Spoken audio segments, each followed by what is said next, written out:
Gerbėmieji, Jo Ekscelencija, Lietuvos Ladies and Respublikos gentlemen, please stand for His Excellency President of the Republic of Lithuania, Gitanas Nausėda.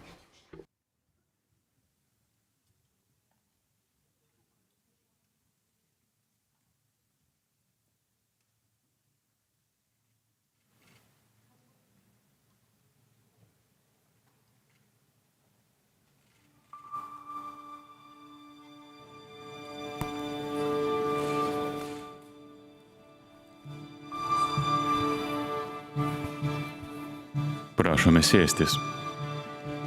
Please take your seats.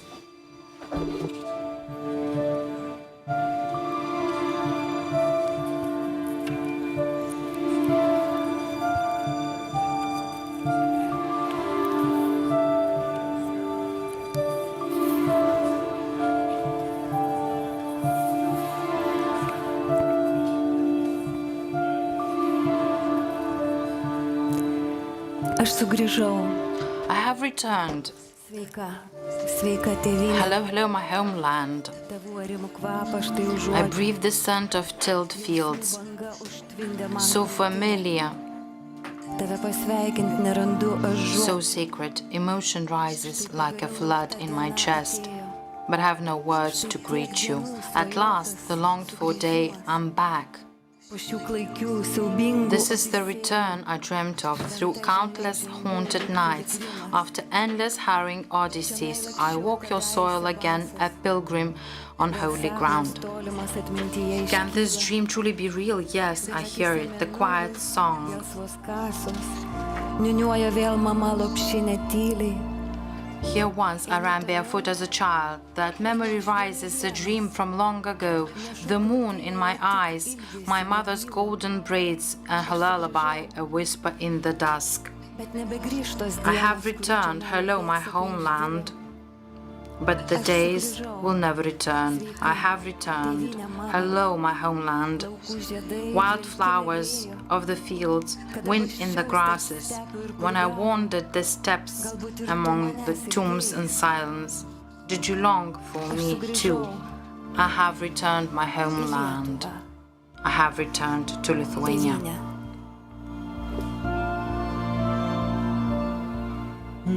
Lietuva tėvynė mūsų, tu didvyrių žemė, iš praeities tavo sūnus, ta stiprybė semia. Tegul tavo vaikai eina vien takais dorybės, tegul dirba tavo naudai ir žmonių gerybei. Tegul saulė Lietuvoj tamsumas prašalina, ir šviesa, ir tiesa mūsų žingsnius telydi. Tegul meilė Lietuvos dega mūsų širdyse, vardan tos Lietuvos vienybė težydi.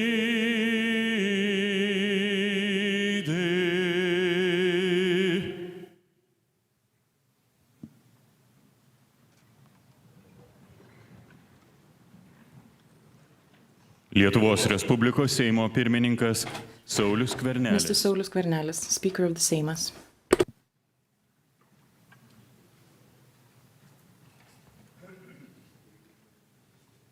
Gerbiamas Lietuvos Respublikos prezidentė Gitanai Nausėda, Your Excellency, President of the Republic of Lithuania, Mr. Gitanas Nausėda, First Lady, Ms. Diana Nausėdienė, Valdai Adamkau, President Valdas Adamkus, President Dalia Grybauskaitė, Mr. Prime Minister, fellow members of the Seimas, ambassadors, distinguished guests, honorable deportees and their loved ones, ladies and gentlemen.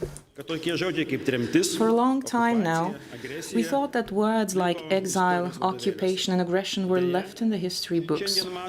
Unfortunately, today we see that this is not just a thing of the past. The grimaces of war, the politics of violence, and the rule of force are once again trying to become a daily reality in our neighborhood.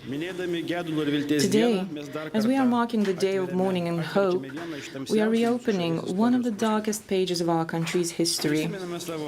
We remember our grandparents, our parents, our brothers and sisters who suffered, fought, and experienced atrocities that we can hardly comprehend. The 14th of June is the day when thousands of Lithuanian people were uprooted from their homes, their families, and their homeland, without trial, without proof of guilt, simply because they loved Lithuania, spoke Lithuanian, lived in freedom, and were educated, and were good at distinguishing between right and wrong, and therefore did not please the invader. These people have become a symbol of the strength of our nation, reflecting our undying determination to preserve freedom and our identity. The first mass deportations, imprisonments, torture, and brutal killings of the Lithuanian population, which began on the 14th of June 1941, lasted for many years. But even that did not break the spirit of our people. Victims of the Soviet aggression, defenseless, exhausted, and starved to death, our people fought heroically until their last breath against the totalitarian regime that tried to annihilate our identity in every way it could. This day of mourning is therefore also a day of hope. Hope that the quest for freedom and justice is indestructible, hope that there are no insurmountable challenges, and hope that today we are building a Lithuania where such horrors and crimes against humanity will not be repeated. 84 years have passed since the darkest day in our history. A new generation has grown up, which has seen decades of peace, democracy, and growth. And we are slowly facing the truth that we have been inclined to forget, which is that freedom is not a given. Independence is not eternal if we do not defend it. Let us speak loudly about this. Let us tell the younger generation how cruel the grip of the invader can be and how strong the love for one's homeland can be. Today, the people of Ukraine are reliving what our nation has already placed in the archives of history. As we see the atrocities of war continuing in Ukraine, we need to understand that it is dangerous to forget history and that unforeseen threats can cost lives. The Day of Mourning and Hope reminds us of what happens when others decide for us, what it means to be left alone, and what the cost in lives and broken destinies is when the world remains silent. There is no safe distance from threats, and no war that is not ours. Our history has taught us well that when we are united, we cannot be broken. Let us therefore be united today with those who are fighting for their freedom and, by extension, for the security of us all. Today, let us pay tribute to all the victims of the occupation and genocide, to all the families whose fates were marked by painful imprints. This is a painful history for all of us. Let us not let it happen again.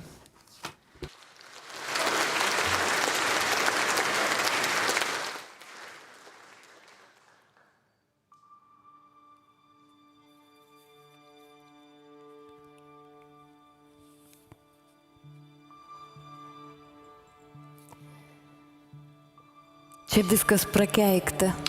All here is accursed, the soil, the air, Plieniniais erškėčiais fences coiled in steel thorns, sargybinių klyksmo the tyla, silence torn by a guard's shriek, echoed by the howling of dogs each dusk and each dawn. All here is accursed, the rain, the wind, the forests seeded thick with camps like tumors, the black swarms of smashed mosquitoes, the vile carts burying the dead in their miserable graves. They cursed this land, thousands who sank into the sand without coffins and without cloth, bellies growling and glued to their spines, wrists slashed short by broken glass, wounds open to the indifferent sky. The child, too torn from his mother's arms before he knew the word for the home, cursed his destiny. With each soggy crust of bread forced down, each knot of the neck into the forced labor, each column of souls swaying, cursing together. Wheezing lungs, burning eyes, legs like candles, thin, flickering, failing, the mad sister's hair streams wild in the wind as her mouth spills a chorus of curses, polyphonic, horrific, endless. And yet, where so many were shot, crushed, broken, in this not perhaps a sacred place, still once again above the watchtower's skull rises, desecrated, the son of Mordovia. Išniekintas kraštas 1950. Desecrated land, 1953, the camp of Mordovia. Dabar pasiklausykime Lietuvos And now I give the floor bendrijos apdovanojimų komisijos pirmininkės to Rosutė Peleiskienė, who was forcefully deported to Tomsk region at her tender age of 4, to give her account.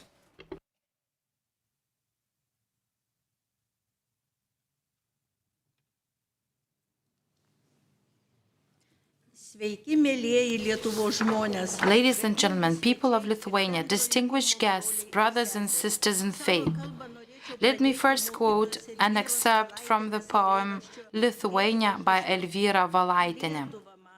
Lithuania, my homeland, my nightingale, you sing in the most beautiful language on earth. From your womb we were born, in you we live, and one day beneath your sandy hill we shall return. Yes, this I know, we have endured it all, Siberia, the plague, the wars, the famines, and oh, how should we, upon hundreds of obelisks, engrave in gold the names of those we've lost.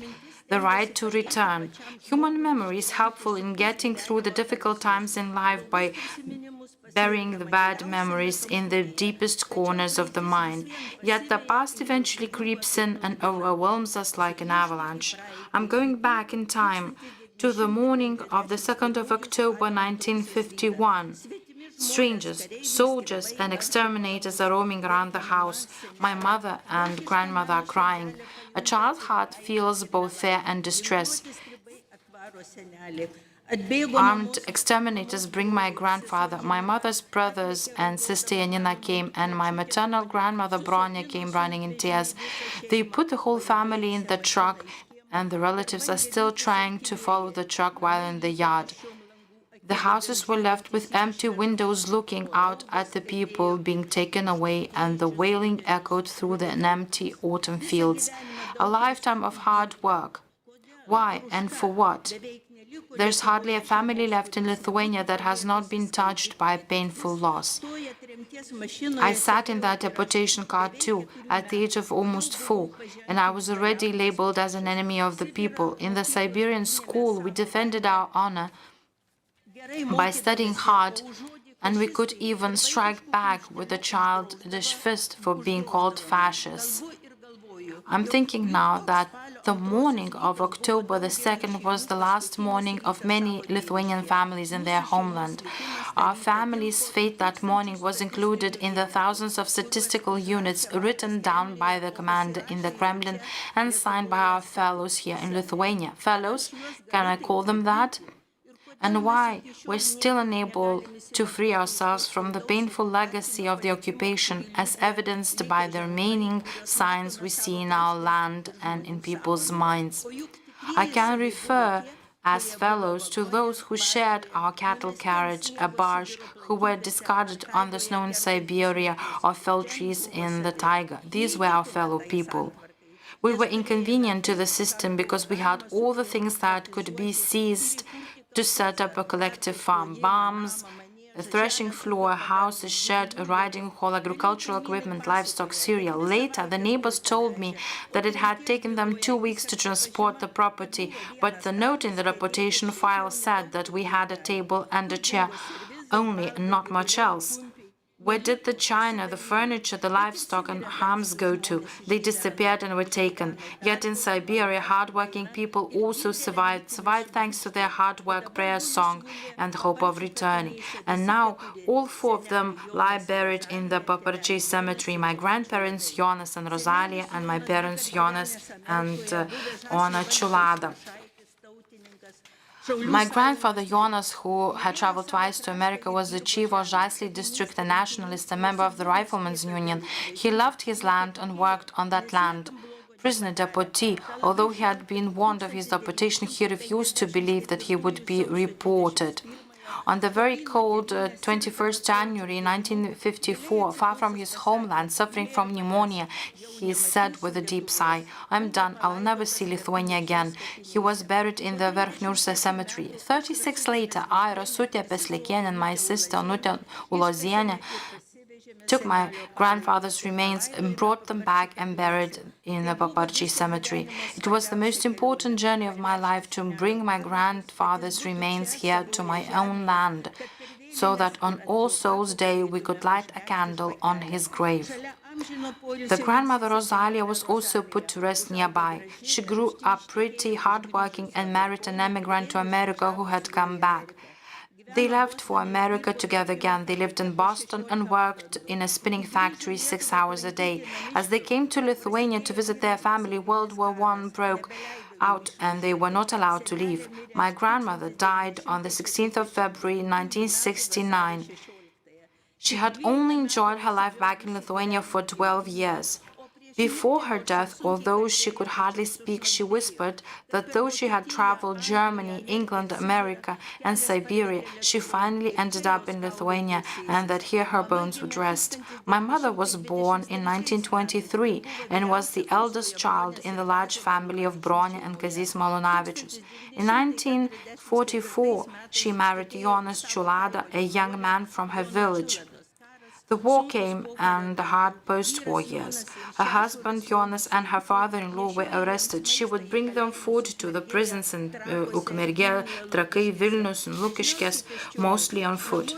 At home, both she and her mother-in-law Rosalia had to do all the farm work. The men had only just returned from the prison when disaster struck again, this time the deportation. A hard deportation, an even harder life and labor in Siberia. She worked in the tiger pruning branches where her daughters Ona and Janina were born. After returning to Lithuania, she worked on a collective farm at doctor's office, did a lot of weaving, and was hardworking and loved by everyone. Next to my mother's grave, my father lays. He was born in 1923 and worked on his parents' farm from an early age, although he really preferred studying. Like others from the post-war generation, he endured a painful experience. He printed and distributed leaflets urging people not to join the invaders' army. He was arrested, imprisoned in Lithuania, and then sent to a camp in Inta. He returned with his health ruined in coal mines, and then the deportation, this time to the Tomsk region. He felled trees, stacked them, transported souls, and after work he built a house. When he returned to Lithuania, he worked on a collective farm. He was very happy about the rebirth in Lithuania. After the events of the 13th of January, he was very emotional about the fate of Lithuania and those of us who were on guard at the key national facilities during those days and nights. The heart of a deputy could not bear it. He died on the 8th of April 1991. My father was always convinced that an empire built on bones and blood cannot last long. Black wet bread dipped in oil was our daily meal. In the summer, we would pick berries and mushrooms.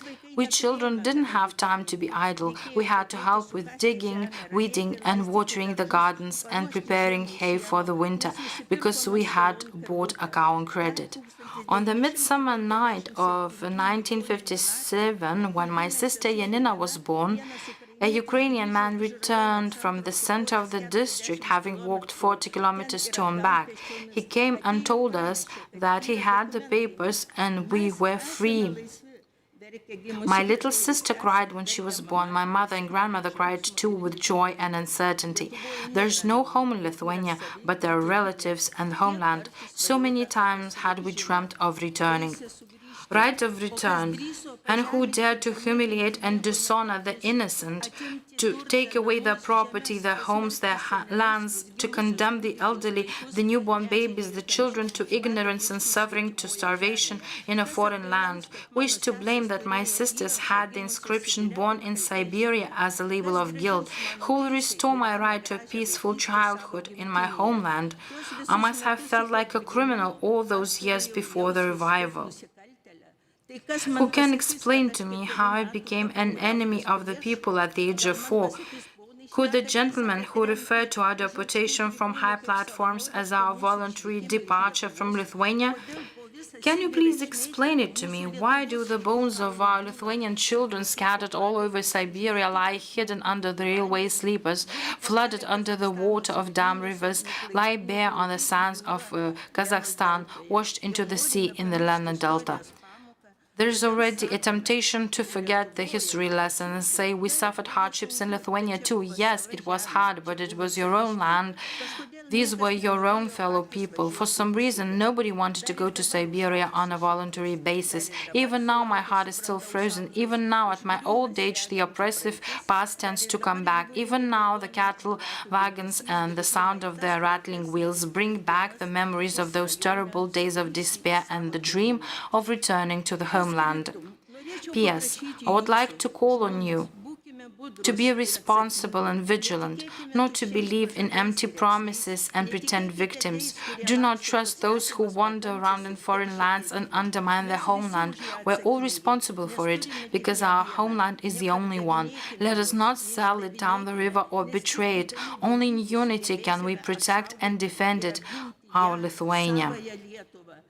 Just as Ukrainians are now defending not only their freedom but ours as well.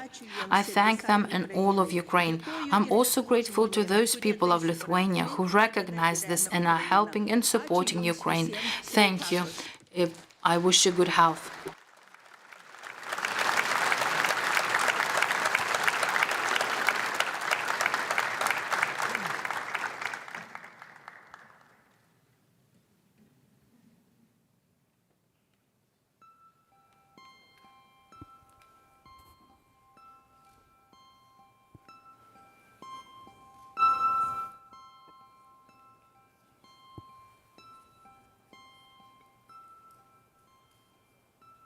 Oi, tu bulvelė, pilvo paguoda. Oh, you little potato, comfort of the belly. Only you, in our hardship, give us a sign so steady.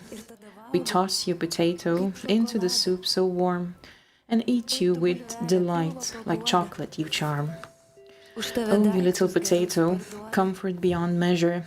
For you, folks trade away their goods they treasure. Mama, give me bread, but there is none to share. Mama, give me milk, as she gnaws the wall in despair. Mama, give me milk, just a little drop. Wait, my dearest ones, just a tiny stop.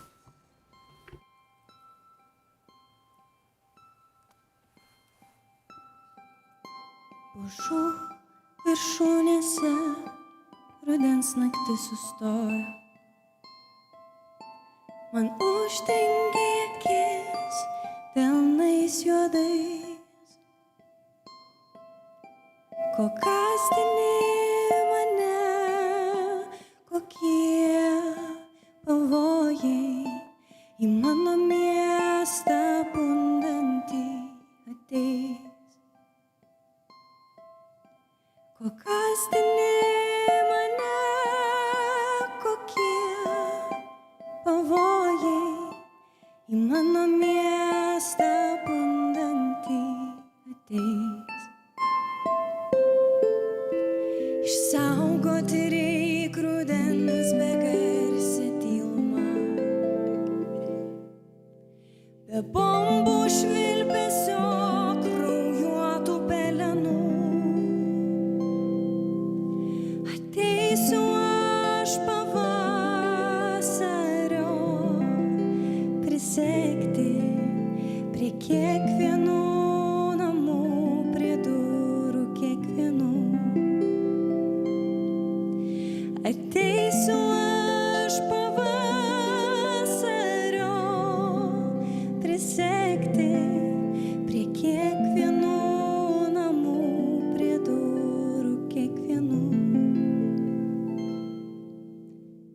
ateisiu tyliai, niekas negirdės.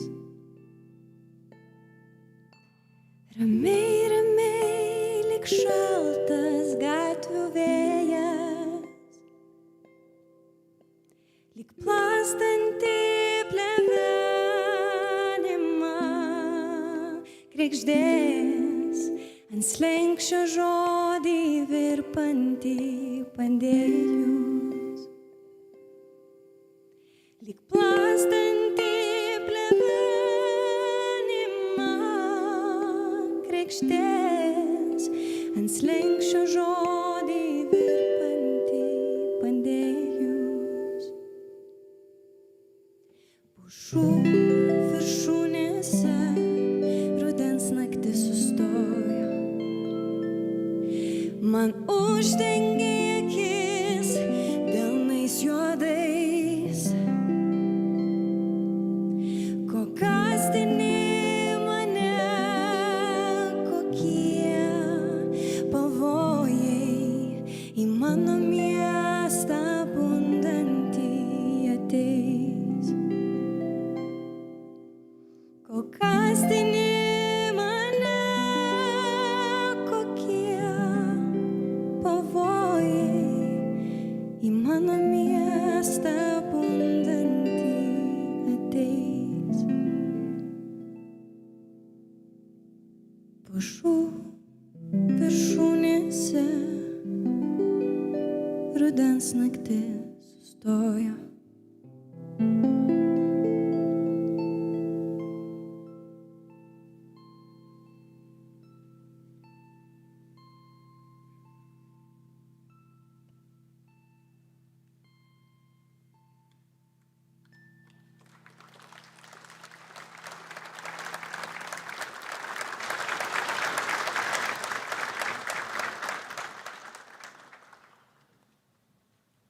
Skambėjo Janinos You Degutytės. have just heard the song Berlavienės daina Rudens The naktis Autumn Night Has sustojo. Stopped by Janina Degutytė and Rima Girskytė Berlavienė, performed by singer Gabija Lokytė with kanklės or Baltic Psaltery accompaniment by Vaiva Donaitytė. Now let's listen to one more testimony, Lietuvos Respublikos Seimo nario Juliaus one by Sabatausko. Mr. Julius Sabatauskas, member of the Seimas of the Republic of Lithuania, born in exile.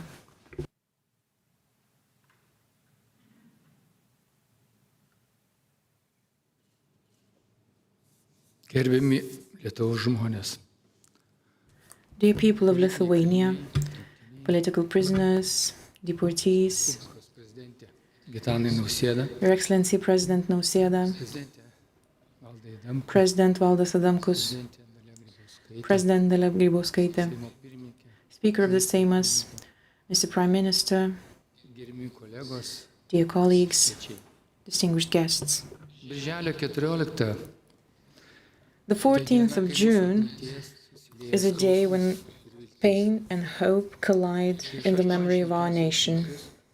prasidėjo masiniai trėmimai. The first mass deportations began on the 14th of June 1941, that is 84 years ago. Thousands of Lithuanian people were torn from their homes and exiled to the harshest parts of the Soviet Union. This was not only a physical deportation, it was an attempt to destroy the spirit, the memory, and the dignity of the nation. The exile affected everyone, from politicians and military officers to teachers, farmers, doctors, engineers, and even children.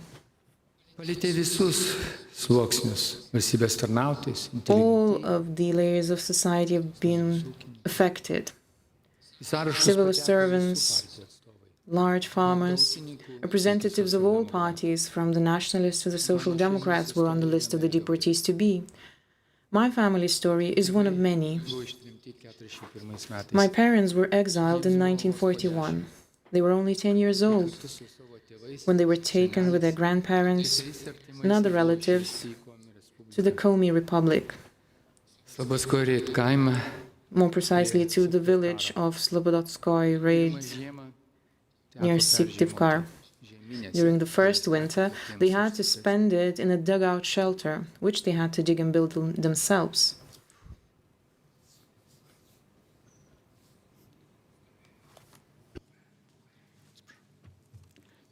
Vėliau atsirado barakai. Later, barracks appeared, where they experienced hunger, illness, Pirmąją žiemą mirė loss. In the first winter, my father's father, my mother's mother, grandmother, and aunt vis dėlto jie perished. išliko.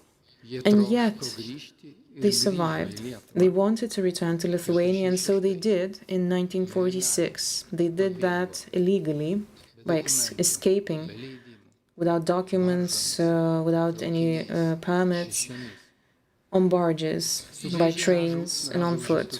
When they returned, they found their homes looted, O jų gyvenimai their buvo possessions pažymėti scattered, nematomu ženklu. while their lives were marked with an invisible sign, 48 a label metais saying exiles. jie buvo sulaikyti. In the spring of 1948, they were again detained and transported in stages from one prison to another back to the land of Komi. Tiesiai išmokyti į seminariją My Suomijoje. mom was taken straight from the teacher's seminary during the classes. Tėtė nugabeno dar My toliau, dad paskyrė nuo šeimos was separated from the family and taken even further away from the family, together with his grandmother, to Shamanka village in Irkutsk region.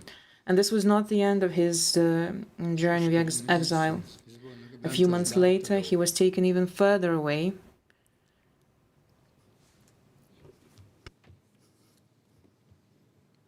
Jakutė. namely to Yakutia. Fizinis, bet dvasinis This was not only physical, but also a spiritual ordeal. liko orus. But even in exile, people remained dignified. Net padaryti šiokią tokią karjerą. Many of them even managed to make some sort of careers by graduating, becoming managers even.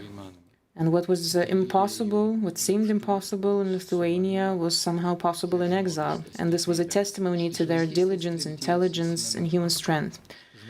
What I remember most vividly from my childhood in exile was the communion of people. The deportees shared everything among themselves, not only a piece of bread, a drop of milk, but also a song or a book. And there were not only Lithuanians among them, but also Germans, Ukrainians, Poles, Jews. Visi suprato, kad išlikti All galima. of them understood that the only way to survive was by standing together. On returning to homeland, the tears of joy were quickly replaced by the feelings of the sense of alienness. The deportees were seen as untrustworthy, with limited opportunities to study, work, or travel. Jų gyvenimai buvo nuolat They could stebimi. not Aš teisininkų galėjau go tapti abroad.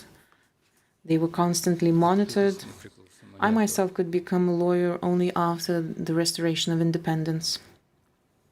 Jie jautėsi kitokie. And so they felt different, unwanted even in their own country. Į tą vietą, iš kurios buvo išvežti. They were not allowed to return to the place they were taken from. Many of them were not allowed to return to Lithuania. And so they were forced to settle somewhere closer to their homeland, that is, in Latvia, in Belarus, in Ukraine, or in the Königsberg region. Lithuanian was always spoken in our family, even Į darželį, kai mane nuvedė way pirmą kartą, over there. niekas nieko In the nesuprato. kindergarten, when I was taken on the first day, nobody understood what I was talking about.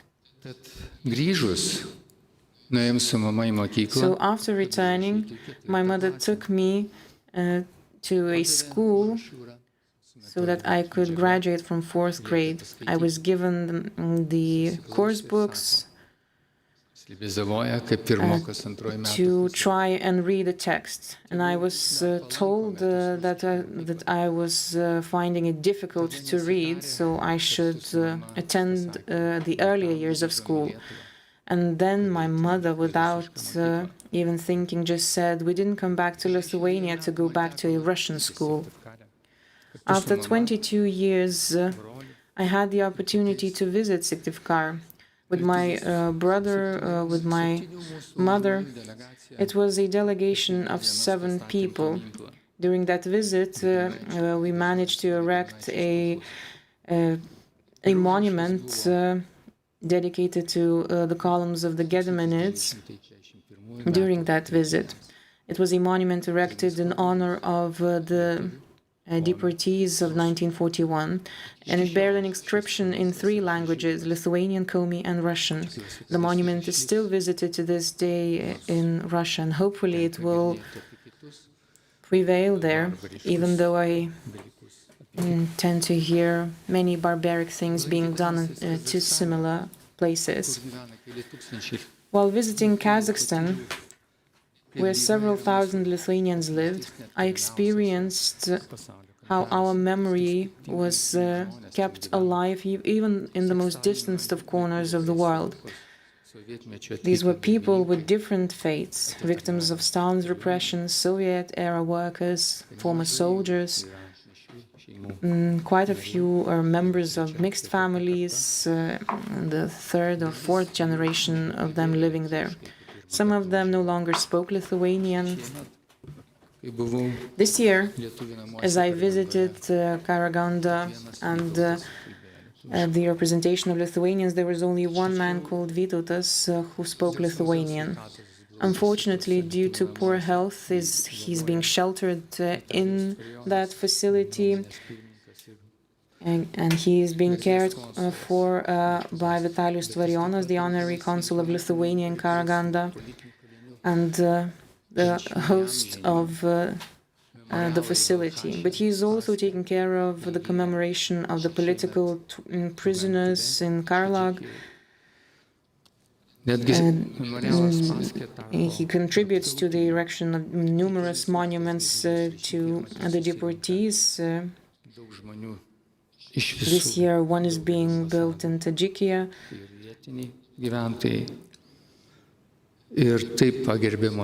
Locals gather there in honor of the political deportees that used to live there. And through the commemoration of memory, we honor these people. The deportation has left a deep scar on the consciousness of our people, but it also revealed our strength, our ability to survive, to focus, to preserve our dignity, even in inhuman conditions. And today, as we face new challenges, both internal and external, we need the same kind of solidarity or unity. Today, as we recall the forced deportation, we must not forget the modern exodus of other people. Thousands of our compatriots left Lithuania for economic reasons and not because of the occupation. They search for their identity. They experience longing and alienation. They are the exiles of our time. And so therefore, as we talk about the future of Lithuania, must extend a helping hand to them as well, to show that their return is also welcome and could be meaningful. Lithuania must be a home for all of its children, both for those who stayed and those who left. The day of mourning and hope is not only a day of remembrance, but also a day of responsibility. It is a responsibility to create a Lithuania where every person feels welcome, safe, and valued, where no one is stigmatized because of his or her origin, views, or destiny, where history is not monopolized or used for political purposes. Let this day remind us that freedom is not a given, it is about responsibility. And that is our duty, to preserve memory, to uphold justice, and to build a Lithuania that is beneficial for all. Today, in 2025, with the brutal war in Ukraine going on for the 4th year in a row now, we see once again the importance of staying human. Thousands of war refugees have found shelter in Lithuania. dalijomės namais, As drabužiais. Lithuanians, we do not remain indifferent. We have shared our homes and our clothes, our time and our attention, and we have seen that kindness has no nationality, and we have seen that our hearts are open when the world stays in darkness. Our home has also taken in 2 Ukrainian families, 3 women and 3 children.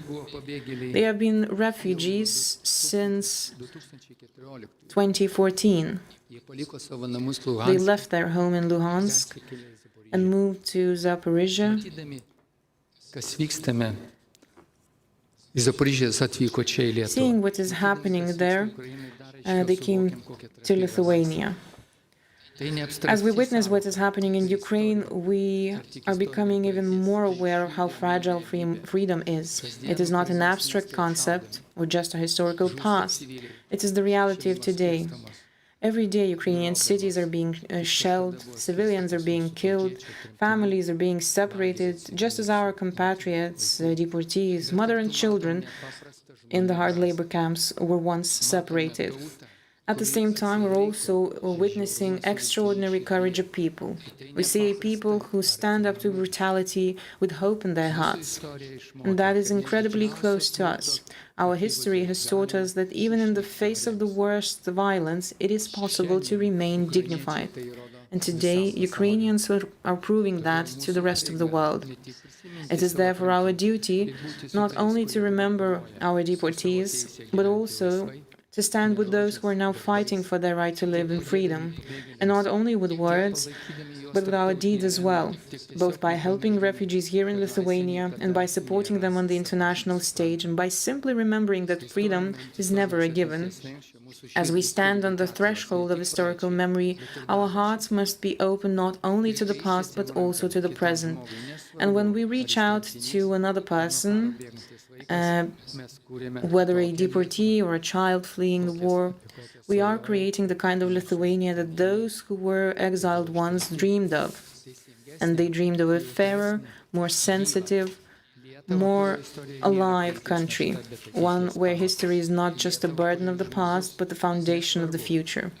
A Lithuania where every person, whether they were born here or whether they have returned after a long journey, whether they still dream of returning, feels needed.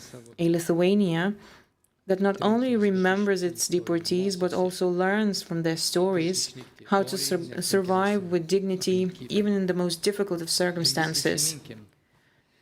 So, let us remember not only the pain, but also the strength, not only just losses, but also the survival, not just the past, but also our duty for the future. May our respect for those who have suffered be an inspiration to build a fairer, more sensitive, and more alive country, where history is not only the burden of the past, but also the foundation for the future.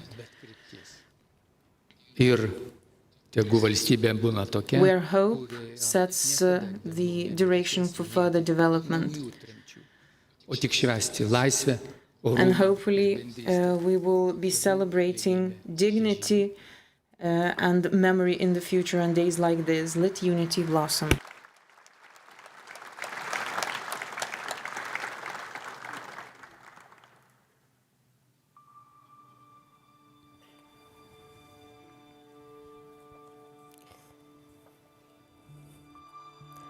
Ilgai plaukęs laivas sustojo. The ship long at sea pulled up to the shore.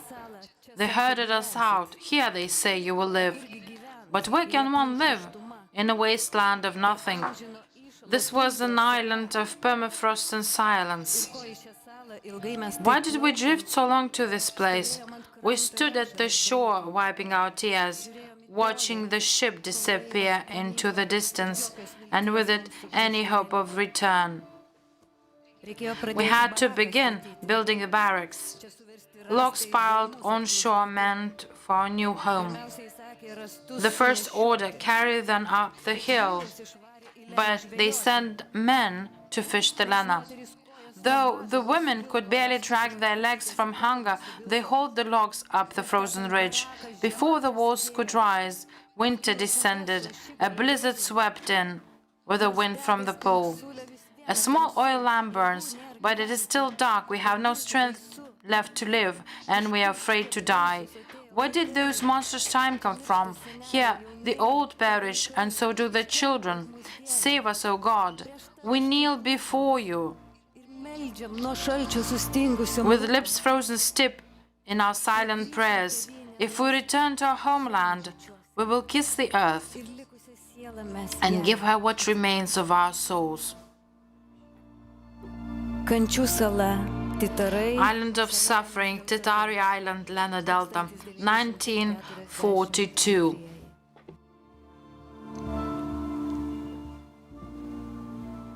Į kovo 11-osios I invite to the rostrum of the Hall of the 11th of March, Greta Blaskovičiūtė, student at the Institute of International Relations and Political Science and member of the St. Thomas More Club.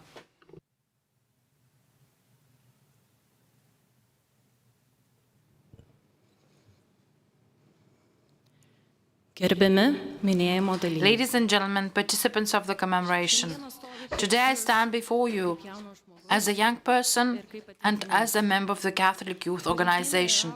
I was born and grew up in the liberated and free Lithuania, which had been built and defended by the victims and survivors of gulags, Nazi concentration camps, camps for the displaced persons, deportation and occupation. We know that the history of our homeland is not simple. It is a history written with the sweat, blood, and faith of our parents, grandparents, and great-grandparents. It demands more than silence from us. It demands responsibility. 85 years ago, the Soviet Union occupied the independent state of Lithuania. Terror and repression began, accompanied by massacres, imprisonment, interrogation, and torture. And in 1941, mass deportations from Lithuania to Siberia and other northern regions was launched. The innocent people in Rainiai and many other places in Lithuania suffered a horrific fate. More than 130,000 of our brothers and sisters were deported in cattle cars to cold, bleak, and remote places where they faced bitter cold, hard labor, hunger, disease, loss of loved ones, and unbearable homesickness. Others were laid to rest on the land of Lithuania. They become martyrs locally. Farmers, teachers, clergymen, military officers, artists, students, families. They were the salt of our nation. But they were deported, imprisoned in camps, tortured and killed. Without any alleged guilt, innocent. Guilty by their very existence, too much educated, respected in society, or simply born into a well-to-do family. And you can ask me, why do you even care? You haven't lived it through. In time, no. But the wounds of the nation do matter to me and to us, the younger generation, the generation that also cares about Lithuania. This page in the history of our nation still brings pain to my heart and tears to my eyes. It is a story of suffering and sacrifice, but also of spiritual victory. The freedom fighters and deportees remain loyal to their homeland despite hunger and cold. They staged uprisings. They did not renounce the truth in exchange for the right to return to Lithuania. They did not renounce their language, their prayers, their dignity. They dreamt of seeing a flourishing Lithuania once again. All this is a history that cannot be forgotten. It is a testimony to us, brothers and sisters, that we are the offspring of heroes, people of strong spirit. Our ancestors stood against the stronger force, fighting not only for themselves, but also for our future. We are the fulfillment of their silent prayers. This day is not just a simple glimpse into the past. It is a dive into the present, where we can ask whether we are worthy of those who suffered for us. It is also a look into the future, wondering if we will be able to continue to build and preserve Lithuania as a nation. I think that we're worthy of it. 35 years of restored independence show that we have achieved a lot. We are in the forefront of innovation. We are free to travel, to study, foster faith, to act and express ourselves. And we are progressive in our economy, in our defense, our education and health systems. We are safe and free. Therefore, I would like to focus on a few things. First of all, let us not forget our history. Let us take interest in it. Let us not be ashamed of it. Let us not hide it. If we do not preserve our historical memory, our history will be rewritten by others, as it is being done already.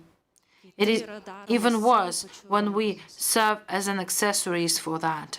Remember, our history is an honor. Let us build on it, preserve it, be proud of it, and speak of it with courage. After all, Christ teaches us, if you know the truth will set you free. Likewise, those who know their history understand freedom. And our common goal of freedom is to preserve an independent Lithuania, where sacrifice, responsibility, common purpose, and unity will prevail over divisions and personal interests. And we will preserve it to the extent that I and all of us assume responsibility and duty for Lithuania and its freedom. Dear friends, our freedom may seem self-evident today, but our history tells a different story. Our freedom requires sacrifice from every generation. Freedom is not a given and has never been. So it is alive as long as we live in our history. But I ask again, will Lithuania be able to take pride in us in the future, as we are now proud of our ancestors? If the answer is yes, then our children, standing here 50 years from now, will be able to say the same about us, that in the restored Lithuania, we have made a good use of the freedom we had won. And today, as a member of the Catholic Youth Organization, I believe that Lithuania, based on the 5 principles, will be resilient to any storm. These principles include Catholicism as a moral backbone for Lithuania, national spirit as the core of our identity, family as the unit of the nation, community as an expression of responsibility, and finally intelligence as the path to the knowledge of truth. I look at you, I look at Lithuania with a firm hope that we will be able to live in such a way that the occupation will never happen again, neither in our lifetime nor that of our generations to come. If only we can find the strength and the will to prevent it, our common future is in our hands. And I pledge to defend and protect Lithuania for the rest of my life. As I stand here before you, may God bless Lithuania, and may our lives be a witness that the sacrifice of the devotees and martyrs was not in vain.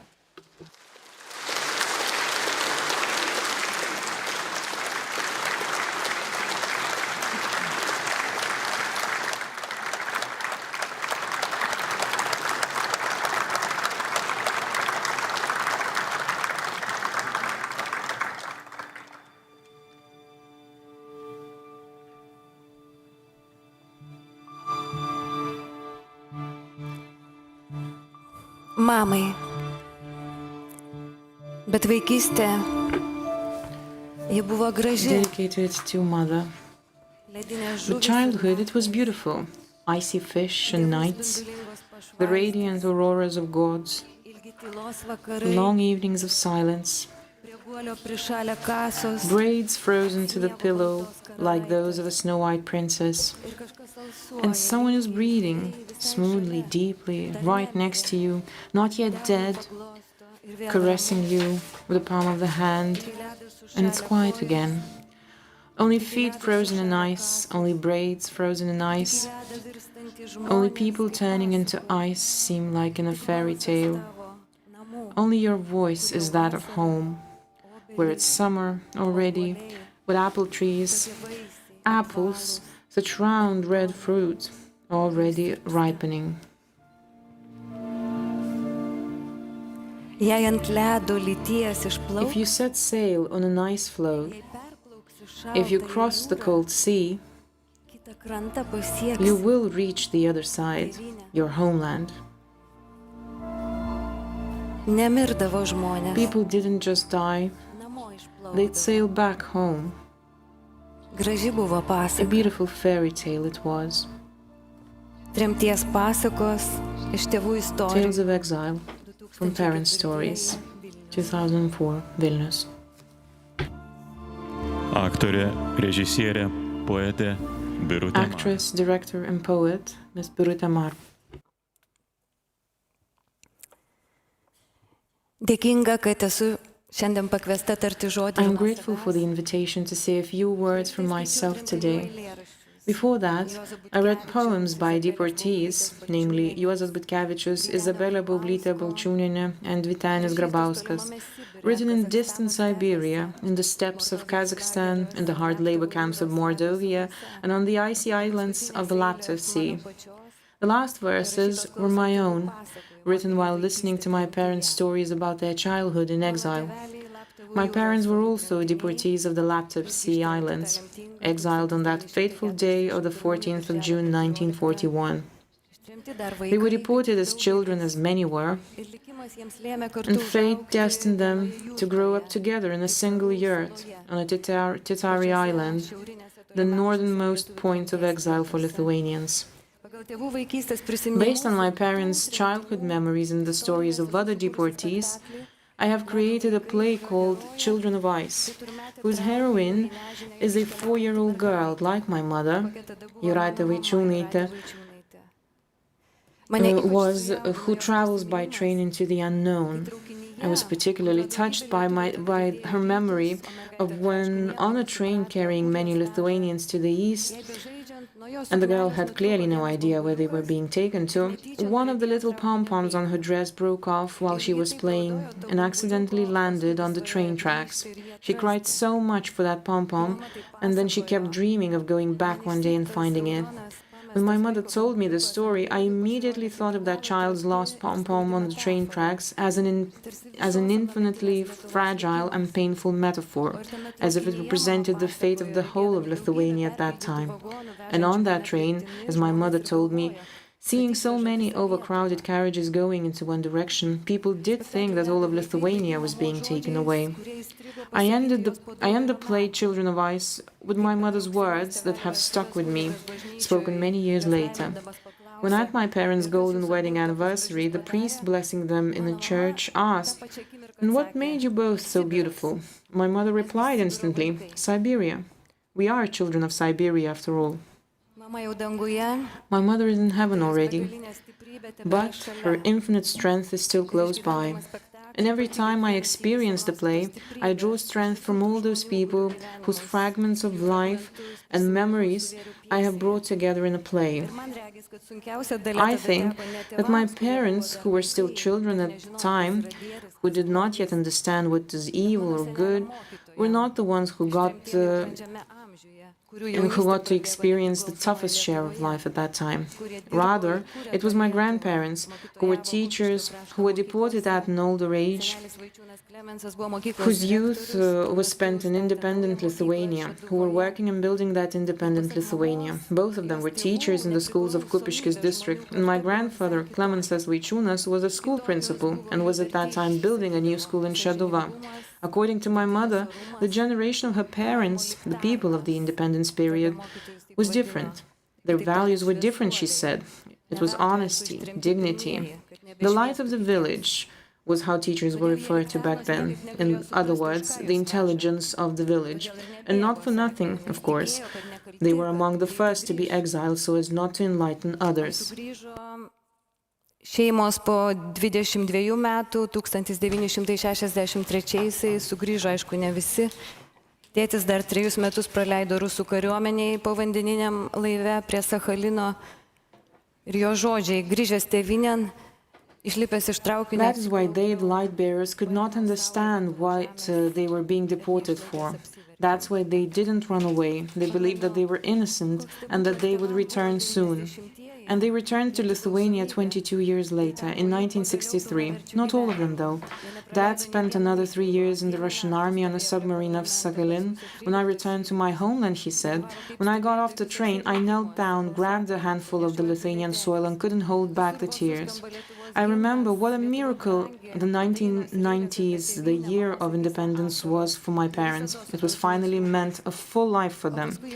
And they never missed a rally. They stood outside the parliament on the night of the 13th of January 1991. They were observers at all the elections and voting. They delivered ballot papers, and everywhere when my mother would hear the Lithuanian anthem, the Lithuanian song Lietuva brangi, or Dear Lithuania, and the songs and poems dedicated to the homeland, she would tear up, and she always wore her national costume. And then, later on, my mother couldn't believe how quickly people forgot the price of freedom. The thing that depressed her the most as life got better was people's dissatisfaction with something trivial, the inner feuds, as she kept repeating how one could, for the sake of one's well-being, forget what was most important. I was most touched by my mother's words during the crisis when seniors' pensions were being cut, when she said, I can sacrifice my pension to make Lithuania better off. And I thought to myself, what would my parents say today if they were standing here? And so a few days ago, I asked my 90-year-old dad, Algirdas Marcinkevičius, what he would say if he had to speak at this event. And he answered immediately, very clearly and concisely. I would say, he said, that without the past there is no future. Many people are now saying that we should forget what happened, but we must not forget it, because the tragedy of the past is our teacher. And today, as we enjoy our lives in happiness, we must also remember the past and think about why it happened, so that we can prevent it from happening again. The tragedy of the past is our teacher. Reflecting on this, I would like to quote the very relevant words of the heroine of my next play. She was Marija Pečkauskaitė Šatrijos Ragana, writer and a Lithuanian luminary who lived at the beginning of the 20th century. I quote, "Who are we as a nation to turn to the enemy for our offended ambition and smear our fellow countrymen? How can culture emerge here when the battle of parties reigns supreme everywhere? What one builds, others tear down.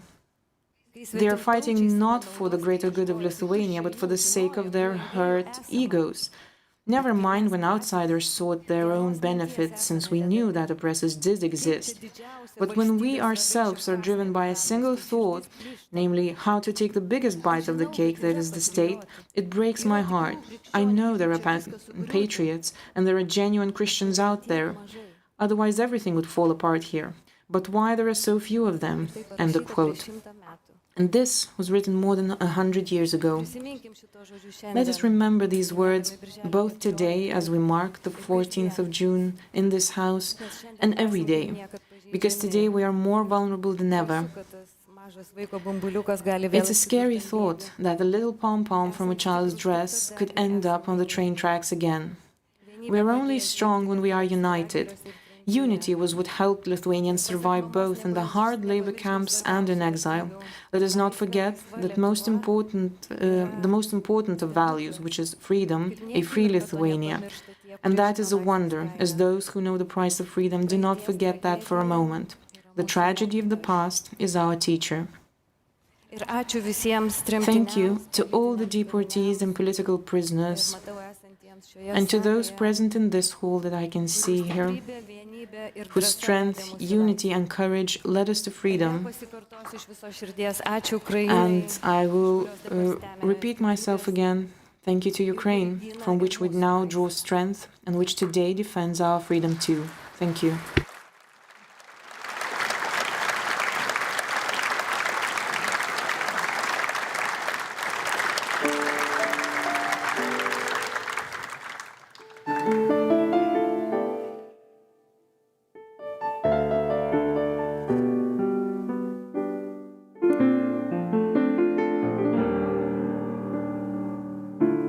Skriski, skriski, lietuvėlė,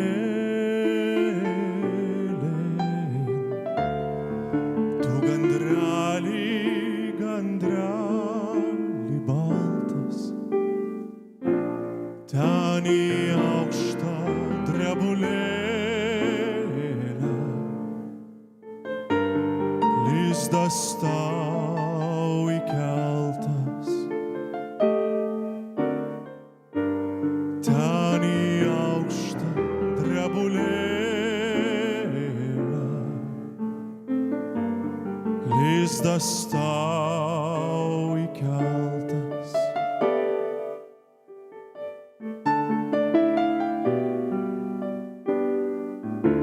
Skris prie melsvo nemunėlio, į dvarelį, dvarelį margą, apsakyki motinėlį, mano juodą vargą. Apsakyki motinėlį,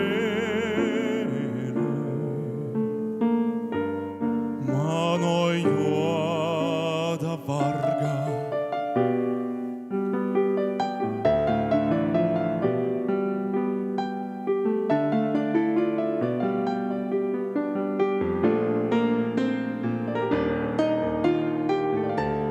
Mesk plunksnelę gramatėlę, grįšiu, grįšiu, tegu laukia, laukia. Būsiu pilku akmenėliu, bet savoj palaukėj. Būsiu pilku akmenėliu, bet savoj palaukėj. Būsiu pilku akmenėliu.